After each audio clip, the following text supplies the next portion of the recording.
Hello, Aries, and Happy New Year to you. This is Maxine Taylor, and I have your January 2020 forecast right here. I'm going to share it with you in just a minute. First, I want to tell you about two things that you might be interested in. Number one, those of you who are students of astrology, if you know how to read a birth chart, and you're interested in learning how to forecast the birth chart, you're invited to join my webinar series. We're going to be starting a whole new set of webinars this month, January. Well, actually, today is December 31st. Happy New Year tomorrow. Just go to my website, MaxineTaylor.com. All the information is there. Another thing that you might be interested in, if you have not yet gotten my New Year's special, Foresight is 2020. You're going to want it for the coming 6 months because so much is going to be happening.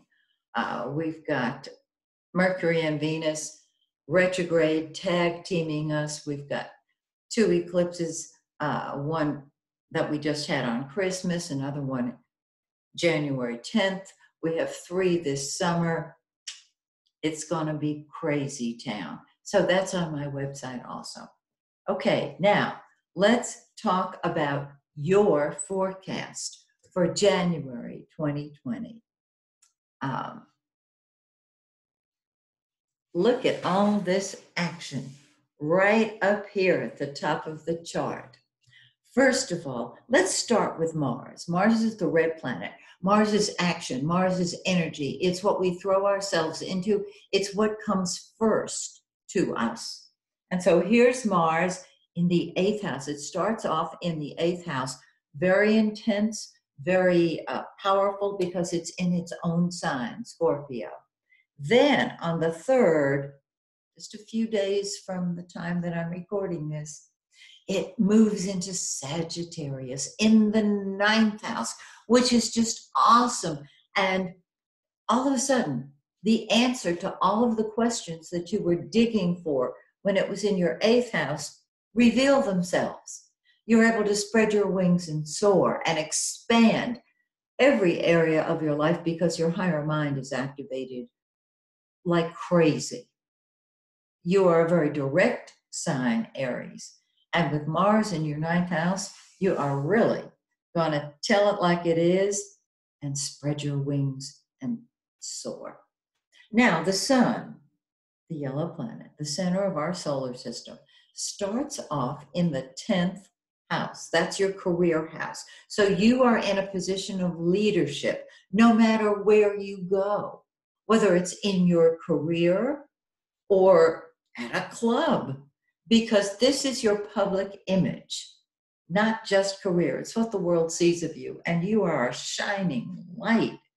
They love you, so move upward. If you're offered a position at work, move upward. Speak to people in positions of high places who can help you move up. Then on the 20th of the month, the sun moves into your 11th house of friends and group activities, and your humanitarian side shines, and your friendship circle increases. So you go from your career to friends. Mercury, the blue planet, our mouth and our minds. It's our conscious mind. And it is sitting there with the sun, communicating from a position of authority. That's you. Then on the 15th of the month, it precedes the sun into your 11th house. You may be reconnecting with old friends. You may be making new friends. But wherever Mercury is, that's what you're thinking about and talking about. So enjoy your social circle and first enjoy your position of authority. Now, Venus, the pink planet, love, money, beauty in all its forms, starts off in your 11th house of friends. So there's more social time with groups of people. This is not a one-on-one scenario. It's groups of people. And on the 13th, Venus moves into your 12th house and you say, I love you, friends, but I need my solitude and privacy. It could be because there is one friend in particular that you want to spend time with. It could be a new love interest, or it could simply be that you are burnt out and you need time alone and need to take a spa vacation that lasts a while, or just a little rest, R&R, rest and relaxation. Now, on the 10th of the month, we have an eclipse. Of course, it's the full moon. And we have an eclipse on the full moon in 20 degrees of Cancer. Find 20 degrees of Cancer in your birth chart, because this is the area of life where things are going to come to a head. Remember, we feel the effects of an eclipse about a week before it occurs, and until the next batch come along, which are usually about 5 or 6 months later. So home, family, domestic issues, can be family members, can be the place that you live. All domestic issues come to a head because it's the full moon. And so you'll be able to deal with unresolved domestic issues, whether it's getting your dog off of the couch or a parent who needs a little communication with you, okay? After the full moon, remember it's an eclipse. So an eclipse is going to last at least 5 months, at least, because that's usually 5, 6 months. That's when the next eclipse comes along. The new moon is on January 24th in the 11th house of friends. And this is the time when your friendship circle starts picking up beautifully.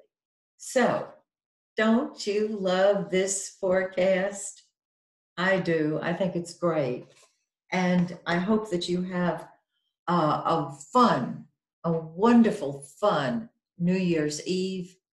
And as always, may the stars shine brightly on you and yours. Till next month. Bye for now.